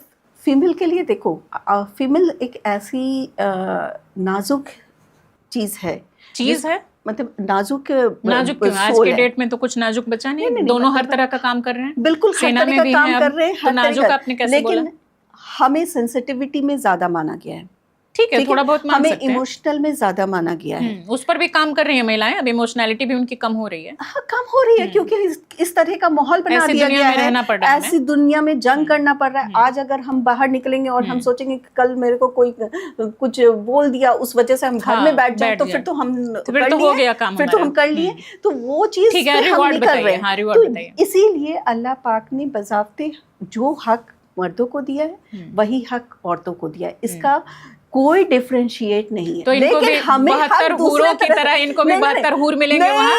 यही तो यहाँ पे पॉइंट है। क्या मिलेगा? यहाँ पे हमारे ऊपर छोड़ दिया गया है। क्या छोड़ा गया है? फॉर एग्जाम्पल, मैं डाइवोर्सी हूँ, ठीक है, अब मुझे अगर बोल दिया जाए कि तुम्हें तुम्हारा हस्बैंड मिलेगा, मुझे तो नहीं चाहिए वो। हाँ ठीक है, तो आपके ऊपर छोड़ा गया तो आपको क्या मिलेगा? मैं उसको निगलेक्ट कर दूंगी, तो आपको क्या मिलेगा? फिर मैं जिसे चाहूंगी वो मिलेगा, मैं जिस तरह से चाहूंगी उस तरह से मिलेगा। ये उसमें लिखा है कि जो 10-20 30 चाहेगा उसको वो भी मिलेगा। 10-20 चीज क्या आप सोचते हो कि कोई यह चाहता है? तो जब वो 72 चाह सकते हैं तो एक महिला 10-20 क्यों नहीं चाह सकती? बिल्कुल चाह सकती है, कह सकती है, कर सकती है। यानी आप इस वाले कॉन्सेप्ट को भी मानती हैं, और इसी को ध्यान में रख के बहुत सारे लोग जो काम करते हैं, आतंकवाद करते हैं, उसको कैसे देखती हैं फिर आप? 72 हूरों का लालच देके उनसे आतंकवाद कराया जाता है। देखो, आतंकवाद का कोई भी रिलीजन नहीं होता है। इस लाइन से कोई भी मतलब ही नहीं है। मेरे उस वाले सवाल का जवाब दीजिए। उसी को दिमाग में उनको बिठा करके 72 हूरों और इसीलिए तो मैं बोल रही हूं, उनको बोला जाता है ना कि ये करो करो, तो जो करवा रहा है वो खुद रिलीजन से आउट है, क्योंकि रिलीजन में कहीं पे भी आतंकवादी तरीके से, मतलब एक अगर आपका खून, एक किसी मतलब मासूम का खून बह जाए, चाहे वो किसी भी धर्म का हो, किसी भी कास्ट का हो, किसी भी एज और क्रीड का हो, वो आपके लिए इसी तरह से कि जिस तरह से आपने अपनी पूरी कौम को मार दिया। तो जब आप इस तरह की कोई भी चीज़ में इन्वॉल्व हैं तो आप इस्लामिक बच्चे कहाँ, फिर आपका सवाल कहाँ आया?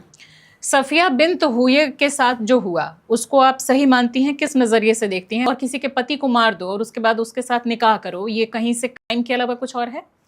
देखो, आप एक चीज़ समझो कि जो वहाँ पे कंडीशन थी, ठीक है, यानी कि आप उसको सही मान रही हैं पहले? नहीं, आप एक चीज़ समझो, उसमें बज़ाब्ते निकाह है और विदाउट निकाह नहीं है, और उसके बाद उनसे निकाह भी किया, मान भी लिया कि उसके बाद उनसे निकाह के बाद ही कुछ किया, तो क्या किसी के पति पिता को मार के, किसी के पति पिता को मार के और उसके बाद उससे निकाह करके, ये आप टाइम के अलावा कुछ और समझती हैं? आप एक बात समझिए कि आपने अगर सफिया रज़ी अल्लाह अन्हा का अगर उनकी कुछ भी स्टोरी पढ़ी हो तो आप उसमें देखिएगा कि उन्होंने कितने अच्छी तरीके से हजूर सल्लल्लाहु अलैहि वसल्लम को अपने शौहर के तौर पे एक्सेप्ट किया और अपनी लाइफ की पूरी जिंदगी की किस वो तरह से क्या उन्होंने कहानी लिखी गई उस लड़की के बेसिस पे वो नहीं लिखा जाएगा। जिसने सब कुछ लिखा है वो अपने बेसिस पे अपने हिसाब से किसने लिखेगा। लिखा है? और यही तो सिंपल बात आ सी रही बात है, है, सिंपल यही सी तो बात आ है। रही है कि यहीं पे तो आप आपको सिंपल सी बात confusion बताइए create ना, करना है। ये टाइम नहीं था। अगर मैं अपने पति के साथ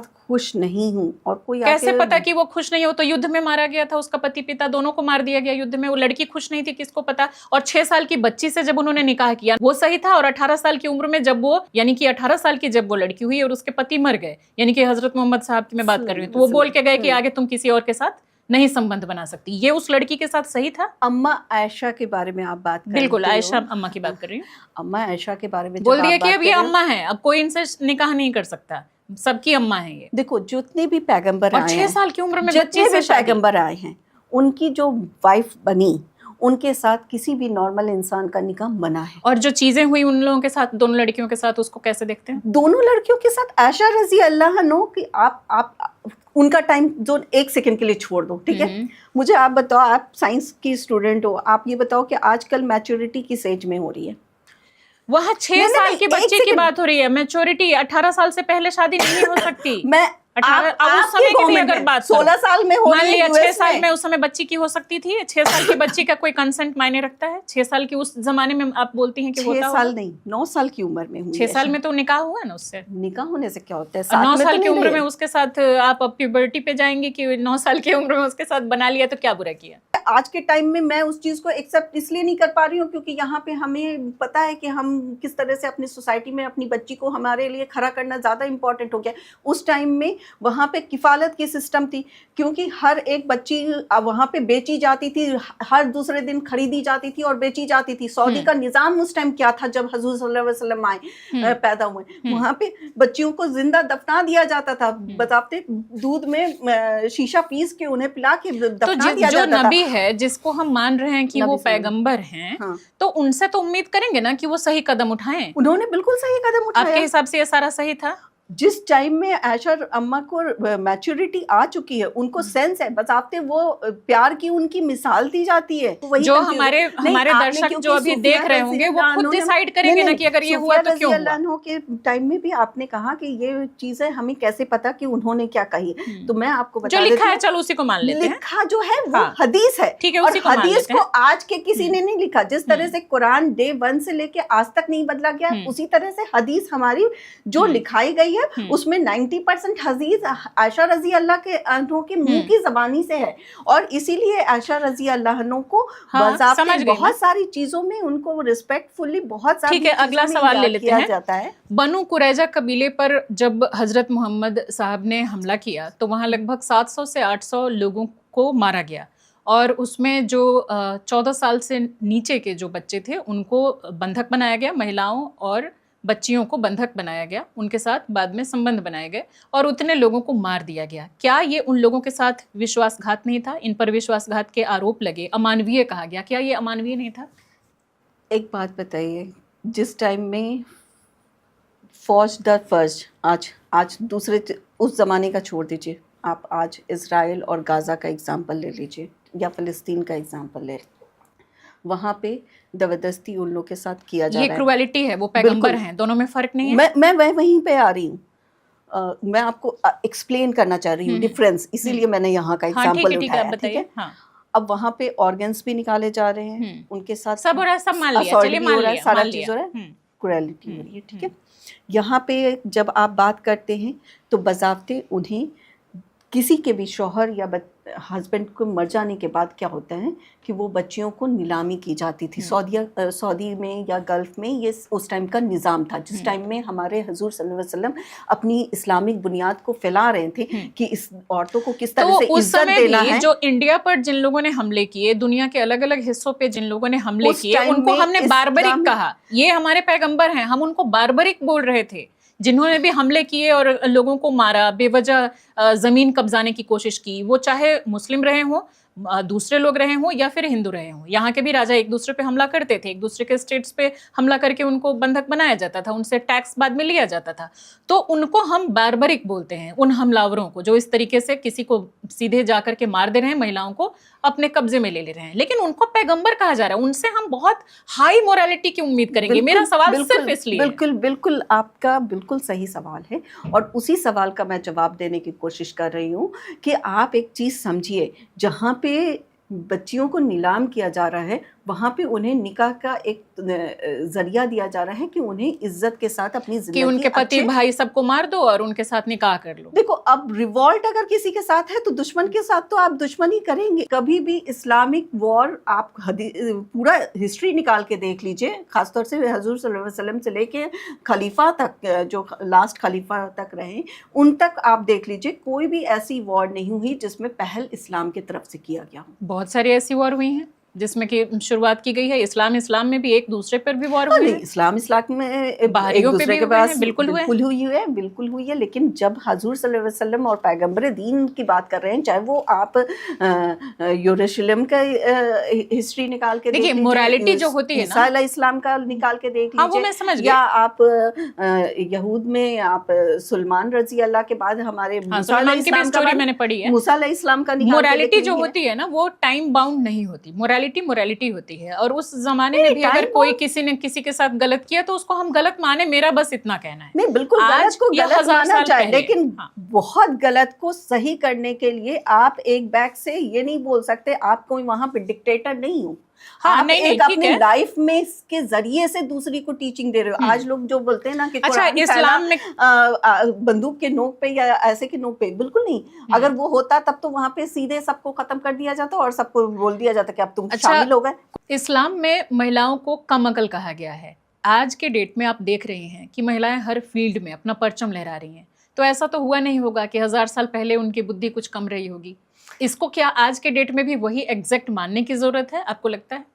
सबसे पहले तो मैं आपको पुराने ज़माने में, क्योंकि आपने कहा कि उस टाइम में कम अकल कहा गया और ये कहा गया, आप एग्जाम्पल, तो आज के डेट में भी उसको चेंज थोड़े ना किया जा रहा है, उस किताब को शब्दशः फॉलो किया जा रहा है। बिल्कुल फॉलो किया जा रहा है, और साथ ही साथ ये सीख भी फॉलो की जा रही है कि उस टाइम में, जिस टाइम में हजूर सल्लल्लाहु अलैहि वसल्लम की उम्र कम थी, उनसे बड़ी 14 साल से ऊपर ज़्यादा बड़ी हमारी खदीजा रज़ी अल्लाह अन्हा, अम्मा खदीजा थी, और उनसे बज़ाब्ते हजूर सल्लल्लाहु अलैहि वसल्लम ने जब निकाह किया तो she was one only women, जो कि मतलब वन मोस्ट रिचेस्ट वुमेन की, उनका जो काफिला था यहाँ से अगर स्टार्ट करो तो उसका कम अकल वाली बात से कहाँ से ताल्लुक है? वही तो मैं एग्जांपल आपको दे रही हूँ कि ये जो आप कह रहे हो ना कि कम अकल कहा गया है कि नहीं कहा गया है? नहीं कहा गया है, उस फ्रेज को आप एक वर्ड नहीं निकालो ना, कहा गया है, आप फ्रेज को पूरा देखो कि किस, तो आप वही इंटरप्रिटेशन वाली बात आ जाती है। फ्रेज को आप पूरा देखो, उनको उस फ्रेज में क्या है आगे और क्या लिखा है? फ्रेज में ये है कि एक हिस्सा, एक मर्द अगर अपनी गवाही देता है, हाँ ये भी है, हाँ ये भी मैं पढ़ रही थी, हाँ, दो औरतों की गवाही और एक मर्द की गवाही बराबर मानी जाएगी। ये ऐसा क्यों है? सूरह अल बकराह में ये लिखा जा रहा है। उसी में कम अकली का वर्ड यूज हुआ है, ठीक है, उसमें इसलिए हुआ है कि अब आप एक दूसरे के साथ नहीं रहते हैं। हम दो औरतें गई और दो औरतों ने गवाही दे दी, एक औरत अपने फैमिली के साथ कहीं चली गई। आप फ्रेंड सर्कल का एग्जांपल ले लीजिए, एक मर्द अपनी फ्रेंड सर्कल को हमेशा निभाता है, लेकिन एक औरत क्यों नहीं निभाती? क्योंकि मर्द उसको घर में कैद कर देता है, कहाँ से निभाएगी? ससुराल ले जाके उसको आप रख दे रहे हैं, कहाँ से निभाएगी? बहुत सारी चीज आ गई। तो आप एक नॉर्म्स बना सकते हैं। आप तो इसका मतलब ये थोड़े ना हुआ कि बोल देंगे कि एक मर्द की और दो औरत की गवाही बराबर है, वो कम अकल है। ये इसका इससे क्या लेना देना? उसी चीज में आ गया ना कि अब उसको फोर्स हो गया, ठीक है, क्या फोर्स हो गया? फोर्स हो गया हस्बैंड की तरफ से कि तुम ये गवाही दो, क्यों? या कुछ भी हो गया। क्यों फोर्स करेगा पति?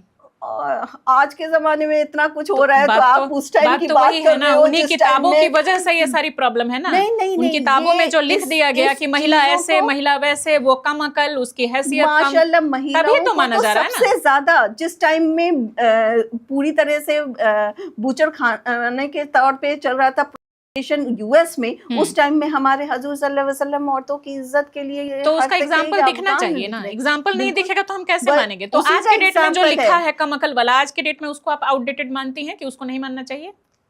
आज के टाइम में भी उस चीज को रखा जाता है। आज भी तो अगर आप भी मैं आज भी मानती हैं कि कम अकल होती हैं औरतें? कम अकल नहीं, इस चीज को कम अकल का डिफिनेशन हम लोग ने वर्ड Definition अपने से थोड़े ना आप तय करेंगी। अल्फा वर्ड्स हमने निकाला कम अकल, जबकि उसमें ये बयान है कि वहां पे उनकी तरजीह कम दी जाएगी क्योंकि बहुत सारे रीजंस है। अब रीजंस को कुरान में वो अपने से तफसीलात नहीं इंटरप्रेट दिया करने वाली बात हो नहीं, गई नहीं, और कुछ नहीं। और इसमें आज के हदीस डेट में में भी है। आप उसको आउटडेट मानने को तैयार नहीं है, ये बहुत मेरे लिए आश्चर्य की बात है आप कि आप आज भी उसको मानना चाहते हैं कि जो आपका लिखा है वो सही इस है। चीज का एक और मैं एग्जांपल, क्योंकि ये चीज भी आपके जहन में जरूर होगा कि एक हिस्सा और हाँ, दो वो भी हिस्सा, बिल्कुल है, ठीक वो भी है। अब इसी से मैं आपको समझा देती हूँ। लोग हमेशा जब भी बात करते हैं तो सबसे पहले बोलते हैं मर्दों को तो 2 हिस्सा मिलता है, औरतों को 1 हिस्सा मिलता है। आप यही बोलेंगे ना कि पति वाले में भी उसको मिल रहा है, यही बोलेंगे ना?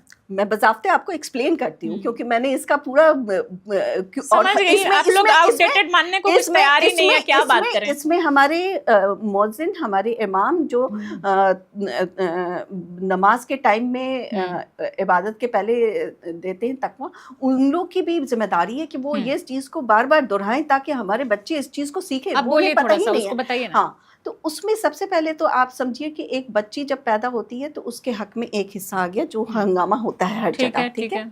दूसरा हिस्सा उसके हस्बैंड की तरफ से आता है जब वो शादी में निकाह करती है, जो कि दान मोहर के रूप में आता है। और इस दान मोहर के साथ निकाह नामा में बजाफ्ते लिखने के लिए, निकाह नामा पहली बार यानी एक marriage certificate, registered marriage certificate day 1 में पहली बार कहीं पे हुआ तो वो इस्लाम में किया गया। तो उसका इससे लेना देना क्या है? जो बहुत सारी चीजें, मैं आ रही हूँ, अब ज्यादा उसको फैला रही है ना, उतना टाइम नहीं है। तो वहां पे एक हिस्सा आपको मिल गया, ठीक है। उसके बाद आप जब हस्बैंड फौत करता है, फौत करने के टाइम में अगर उसके बच्चे हैं तो उसको मिलेगा 8वां हिस्सा। मान लो कि बच्चे नहीं है, उसके पहले ही हस्बैंड फौत कर गया या कुछ भी हो गया तो उसको 4था हिस्सा, ठीक है। अब ये औरत के पास 3 हिस्सा आ गया। इस 3 हिस्से को अगर वो ले जाके कबारी में भी बेच देगी ना या फेंक भी देगी ना, ना उसके बच्चे को हक है, ना उसके वालिदैन को हक है, ना उसके समाज को हक है कि उंगली उठा के पूछ ले कि ये आपने क्या किया और किस पे इन्वेस्ट किया। प्रॉब्लम हमारे समाज का है, इस्लाम का नहीं। इस समाज को वो इंटाइन नहीं किया गया। उस चीज को आपने कुरान पढ़ तो लिया लेकिन समझा नहीं उस चीज मैं को। तो जो समझ के भी पूछ रही हूँ वो आप नहीं बता रही ना, जो मैं समझ के भी पूछ रही हूँ उसको आप अपने से इंटरप्रेट कर रही हैं, उसका अर्थ ही बदल दे रही हैं। अपने से इंटरप्रेट नहीं है ना, ये तो इस्लाम में है। सूरह अल बकरा कहता है कि अगर कोई व्यक्ति 3 तलाक दे दिया और वापस से उसकी पत्नी या वो एक दूसरे के साथ रहना चाहते हैं तो फिर हलाला का प्रोसेस होगा। ये क्या एक पत्नी के साथ अत्याचार नहीं है? वो फीमेल जिसको कि साइकोलॉजिकल ट्रॉमा में डाला जा रहा है फिजिकल रिलेशन बनाने के लिए उस शख्स के साथ जिसको कि ना वो पसंद करती है और ना उसके साथ वो सोना चाहती है। टाइम नहीं है? बिल्कुल बिल्कुल है, बिल्कुल है। और मैं आपको इसका एक, आपने ये क्वेश्चन करके बहुत अच्छा किया क्योंकि मैं चाहती थी कि ये क्वेश्चन आए। ये एक चीज़ समझिए, जिस टाइम में ये कुरान में ये हुक्म लिखाया है, ठीक है, उस टाइम में सऊदी में वो लोग लेडीज़ को as a pick and choose इस्तेमाल करते थे, ठीक है। आज उनसे शादी किया क्योंकि हुक्म आ गया था, इस्लाम में भी आ गए थे, लेकिन पूरी तरह से अपनायत, ठीक है। एक होता है ना, आपने नाम रख लिया, मैंने नाम रख लिया ज़किया, लेकिन मुझे ज़किया का मतलब ही नहीं पता, मैंने उसको इंडल्ज ही नहीं किया अपने अंदर, तो व्हाट इज़ दिस सेंस, है ना। तो उसी तरह से उन्होंने बहुत सारी चीज़ें, अब वो रिश्ता बना रहे हैं, उसके जैसे ही बीवी प्रेग्नेंट हो रही है उसे छोड़ दे रहे हैं, तलाक दे दिया, फिर उसके बाद वही बीवी से फिर शादी कर लिया। समझ गई। तो आज आज आप उसको आउटडेटेड मानेंगे, गलत मानेंगे, आउटडेटेड मानेंगे? ये है कहाँ, हो कहाँ रहा है? बहुत जगहों पे होता है, उसको सही माना जाता है। और अगर नहीं हो रहा तो जिन चीज़ों को हम बोल रहे हैं कि अल्लाह ने सब लिखा है, इस्लाम की, कुरान की जो हम बातें कर रहे हैं, तो उसकी किसी चीज़ को अगर आउटडेटेड नहीं मानना है, नहीं हो रहा बोल देने से नहीं चलेगा ना। आप उसको गलत मानती हैं आज के डेट के लिए? देखो, अगर मगर नहीं, हाँ या ना? नहीं, हाँ बिल्कुल है। और ये इस्लाम में है नहीं, पहले मैं बता दूं, क्योंकि एक जगह इसे सिर्फ इस्लाम में है। मैंने आपको एग्जांपल दिए जिसकी मैंने बात की, सूरह अल बकरा आयत है 2 और वर्स है 282। नहीं, वहां पे वही चीज तो मैं बता रही हूँ, उस चीज को रोकने के लिए था। उसके बाद इस चीज को, जैसे बहुत सारे एग्जांपल स्टार्ट कर दो ट्रिपल तलाक का, इस पे मैंने बहुत सारे डिबेट में बोला है कि ट्रिपल तलाक का सिस्टम ही नहीं। एक आया था हदीस में कि एक केस आया था जहाँ पे उन्होंने, हजूर सल्लल्लाहु अलैहि वसल्लम ने कहा था कि ठीक है, तुम अपना दान मोहर माफ़ करती हो तो ये तुमसे खुला लेगा। वहां पे वो खुला का सिस्टम आया जिसमें एक साथ उसे ट्रिपल तलाक देके उससे अलग किया गया था। तो ये उसकी ख्वाहिशात थी, यहाँ पे तो चीज ही पलट के रख दिया गया।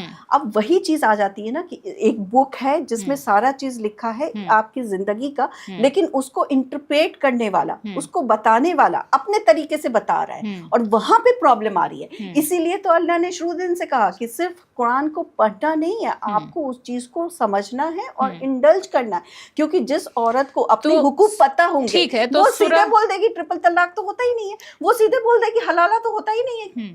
लेकिन तो जो अगर वो सूरह अन-नूर है, सूरह अन-नूर और सूरह अल-अहज़ाब, इन दोनों में जिस तरह से महिलाओं को पर्दे और हिजाब के लिए बोला गया है, ये इसको किस तरीके से देखती हैं? क्या ये आज के डेट में सही है, इन्फोर्स नहीं है?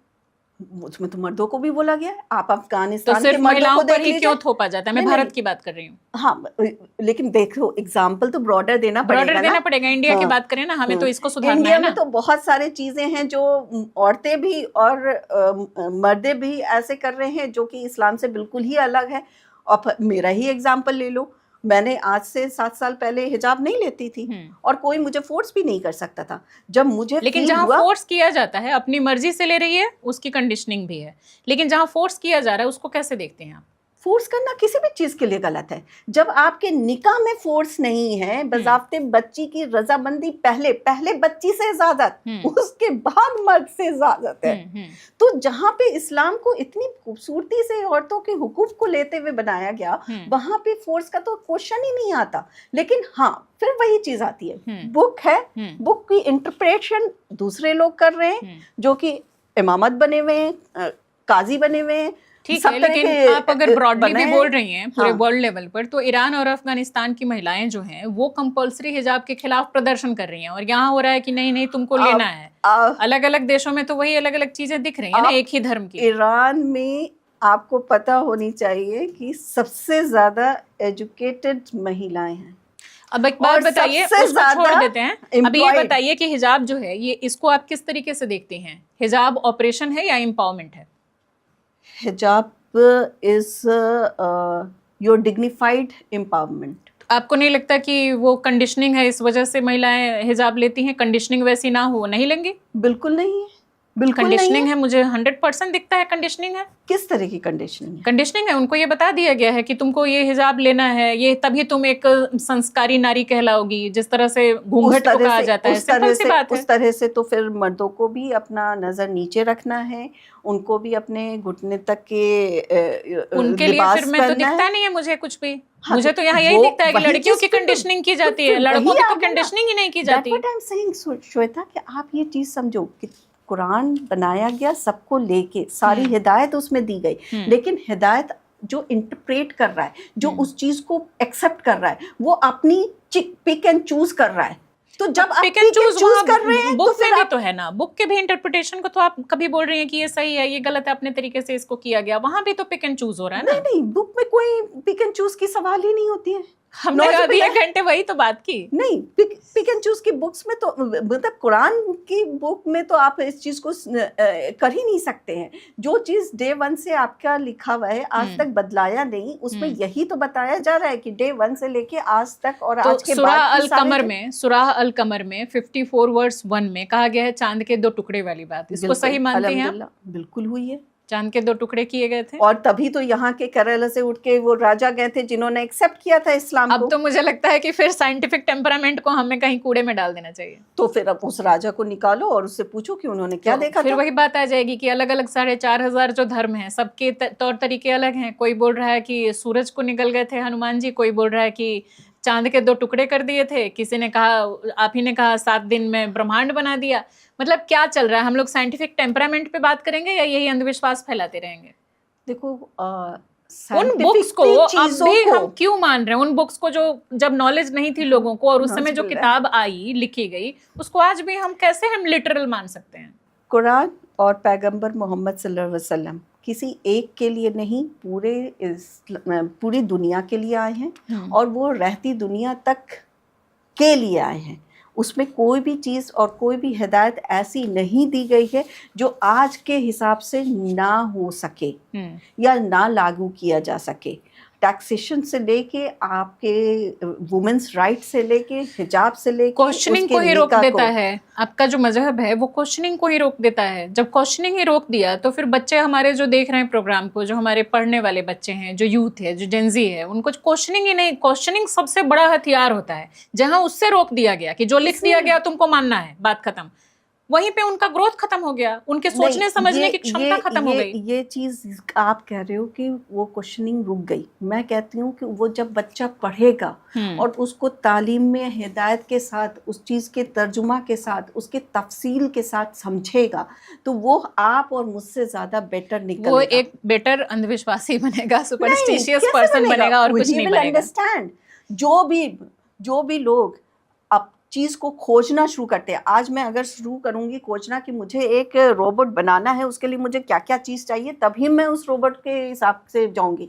तो खोजबीन करना और पढ़ना और नॉलेज लेना तो जितना ज़्यादा पढ़ेंगे वो तो उतना फायदेमंद है। इस्लाम में हमेशा बढ़ाया गया है। इस चीज़ को तो प्रोहिबिट किया ही नहीं गया है। जब बच्चियों के लिए नहीं किया गया तो मर्द तो कहाँ से सवाल उठता है भाई? दोनों के लिए नहीं होना चाहिए। अच्छा, कुछ ऑडियंस के क्वेश्चन ले लेते हैं वरना टाइम खत्म हो रहा है, दर्शक बहुत मारेंगे मुझे।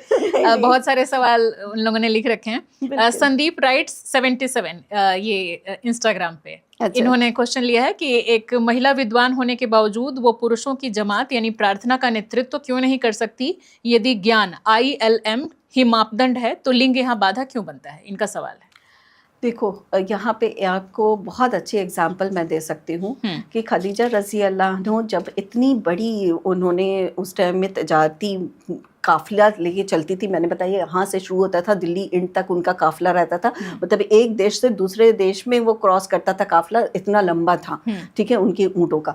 लेकिन जब उन्होंने अपने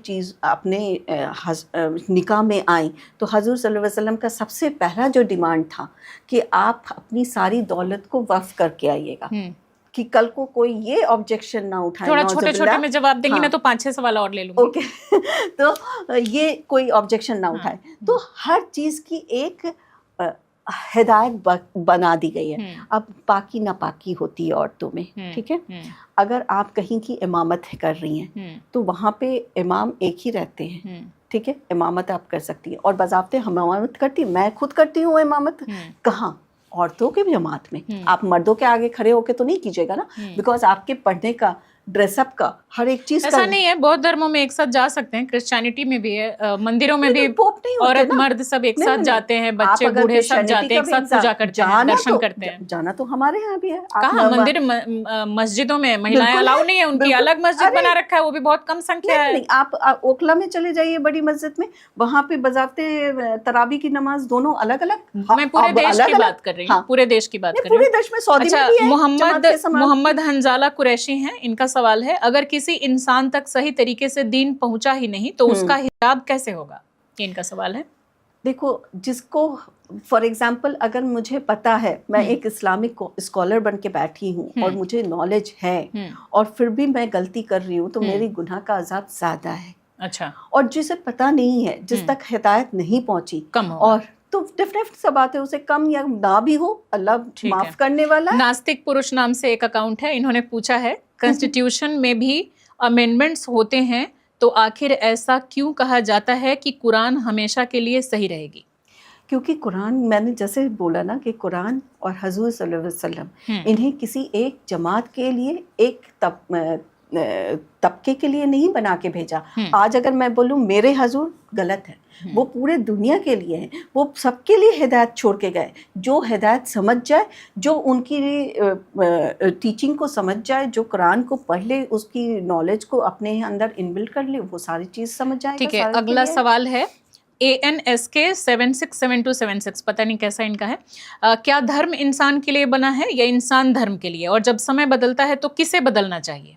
इसका एक बहुत अच्छा एग्जाम्पल है कि इंसान को फिजिकल होने के लिए निकाह की ज़रूरत नहीं है, लेकिन nikah is very important to continue a relation and your breeding. क्योंकि बच्चे की अच्छी परवरिश के लिए निकाह बहुत ज़रूरी है। उसी तरह से धर्म की ज़रूरत इंसान को, इंसानियत के लिए एक पॉलिसी मेकिंग, लॉजिकली चलना, एक रूल्स एंड रेगुलेशन के लिए ज़रूरी है। बिना धर्म मानने वाले भी अच्छे से चल लेते हैं, वो जाके किसी का मर्डर थोड़ा ना कर देते हैं। मैं जाके किसी को मार दूंगी। देखो फिर वो इंसानियत में आ गया, और इंसानियत अगर तुम्हारे में है तो मैं तो तुमको रिलीजियस मानूंगी, मैं तुमको बोलूंगी नहीं तुम की रिलीजन से आउट हो, तुम कितना भी चिल जाओ, मैं तो मानूंगी कि तुम। अच्छा, सिमरन का सवाल है, क्या इस्लाम में महिलाओं का काम करना या फाइनेंशियली इंडिपेंडेंट होना गलत माना जाता है? क्योंकि बहुत से धर्मगुरु ऐसा बोलते हैं। नहीं, बिल्कुल गलत है। मैंने 100 बार बताया, खदीजा रजी अल्लाह से बड़ा एग्जाम्पल ही नहीं होता है, जो पहली इस्लाम को कबूल करने वाली थी, जो हजूर सल्लल्लाहु अलैहि वसल्लम को पहली थी जो पैगंबर मानने वाली, वो उन्होंने उनसे बड़ी तो मतलब बिजनेस वुमेन कोई आज तक नहीं हुई है, जिनका काफिला इतना बड़ा बड़ा था, जिनका इतनी सारी इंडस्ट्री थी, आज भी कई देशों में उनके नाम से चलता है। अहमद फराज का सवाल है, मुस्लिम बच्चियां इस आधुनिक दौर में वो अपनी पढ़ाई लिखाई और दुनिया के सारे काम और दुनिया के कदम से कदम मिलाकर कैसे चलें, जब उन्हें ये सिखाया जा रहा है कि उन्हें बस पर्दे में रहना है, तो वो आगे कैसे बढ़ें? बेटा, पर्दे में हिजाब रख के मैं आज आपके पॉडकास्ट पे बैठी हूँ, और इससे पहले भी मैंने विदाउट मतलब हिजाब के साथ ट्रैफिकिंग को भी हैंडल किया और बहुत सारी आपने किया है, लेकिन बहुत जगहों पर बहुत सारी प्रॉब्लम झेलनी पड़ती है लड़कियों को, ये आपको मानना चाहिए। बिल्कुल मानना चाहिए। जब मैं सोशल एक्टिविज्म में काम करती थी तो लोग मुझे बोलते थे कि मैम आप यहाँ पे मत कीजिए, आप ओखला पहले अपने सोसाइटी में जाइए, तब आपको समझ में आएगा। और डेफिनेटली मुझे वहाँ पे समझ में आया, लेकिन वहाँ पे समझ में ये आया कि वहाँ पे चाहे हिदायत इस्लाम की हो, चाहे अदर सब्जेक्ट्स की हो, सबकी कमी है। ठीक है, प्रिंस और यमराज यादव, दो लोगों के लगभग एक ही जैसे सवाल हैं, तो एक साथ मैंने उठा लिया है। महिलाओं को मस्जिद में क्यों नहीं जाने दिया जाता है? उनके मस्जिद अलग क्यों होते हैं, इतने कम क्यों है? वो तो सवाल अभी मैंने शायद ले लिया। चलिए अगला ले लेते हैं। तुषार गौतम 183 पूछ रहे हैं कि व्हाट दे प्रायोरिटाइज, कॉन्स्टिट्यूशन और कुरान शरिया? हमारे कॉन्स्टिट्यूशन ने हमें बज़ाब्ते इजाज़त दी है और आइन की इजाज़त है, और रिलीजन को छोड़ के आप कहीं पे भी लॉयल नहीं हो सकते। आप एक चीज़ समझिए कि हमारे रिलीजन में कहा गया है कि आप अपने देश के लिए सबसे इम्पोर्टेंस रखें, और आज भी हमारे शहीदों के नाम आप इंडिया गेट पे जाके देख सकते हैं, कितने सारे मुसलमान शहीदों के नाम हैं, वो लॉयल्टी ही कितनी सबूत थी। तो आप कॉन्स्टिट्यूशन और रिलीजन दोनों को अलग मत करके सवाल कीजिए। ये तो वही हो गया, मम्मी प्यारी या पापा प्यारा। ये तो बहुत मुश्किल सवाल है। नहीं, मुश्किल नहीं, जब आप संविधान को मान रही हैं तो उसमें जो चीजें हैं वो आपको तो पहले मानना पड़ेगा। तो संविधान ही ने तो इजाजत दी है ना, ऐसा तो नहीं। अब हाँ, संविधान को बदल के मनुस्मृति लाने की बात हो जाए या कुछ और चीज, या शरिया ला दें, या शरिया ला दें, तो वो भी चीज। अच्छा, 2-3 सवाल और ले लेते हैं। विपिन कुमार लिख रहे हैं कि अगर इस्लाम दुनिया का पहला रिलीजन जो मुस्लिम आदम को पहला इंसान मानता है, तो कुरान में काफिर वर्ड क्यों है? इसका मतलब कुरान से पहले भी रिलीजन था? नहीं, बज़ाफ्ते मैं बता रही हूँ, अगर इसके लिए आप मुझे अच्छा टाइम देंगे तो मैं बज़ाफ्ते है ना आदम अलैहिस्सलाम से लेके हजूर सल्लल्लाहु अलैहि वसल्लम तक की पूरी सीरीज़ आपको बताऊंगी। उसमें आपको समझ में आएगा कि किस तरह से हर ज़माने में बच्चे गफलत में गए हैं, और जो बच्चे तो कुरान से पहले कोई धर्म मजहब था, आप मानती हैं? नहीं, कोई भी नहीं था। कितना साल पुराना है कुरान, इस्लाम? जब बिग बैंग हुआ है तब से चला रहा है, बल्कि उससे भी पहले से। तो उसका सबूत क्यों नहीं मिलता है? जबरील अलैहिस्सलाम की हदीस है, जबरील अलैहिस्सलाम से पूरी दुनिया मानती है कि हिंदुइज्म जो है सबसे पुराना धर्म है, और आप बोल रही हैं कि इस्लाम कितने साल पहले आया है? इस्लाम धर्म कहाँ पे आया है? धर्म मजहब जिसकी भी बात करूं, कितने साल पहले आया है? धर्म कितना कहाँ पे आया है दुनिया में? दुनिया से ऊपर। और आपका कहना है बिग बैंग ही अल्लाह ने किया, तो उसका जिक्र क्यों नहीं है? वो धर्म बना क्यों नहीं? वो मजहब आया क्यों नहीं अगर इतना पुराना है? हर जगह से प्रीचिंग आती गई ना, प्रीचिंग आती गई। प्रीचिंग में सिखाया क्या गया? एक अल्लाह है। चाहे आप वेद पुराण को निकाल के देख लो, उसमें भी एक अल्लाह की इबादत करने का हुक्म है।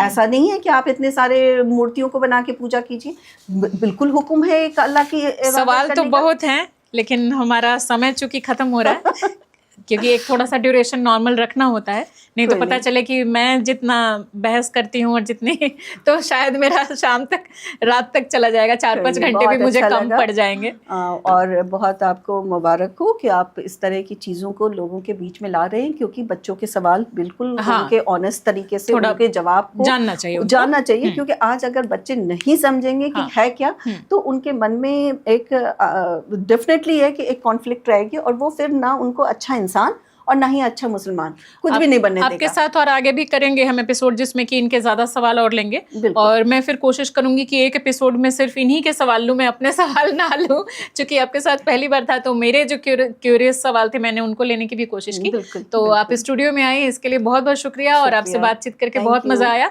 और आगे और भी एपिसोड करेंगे। इंशाल्लाह, thank you so much ma'am, इंशाल्लाह, थैंक यू। thank you.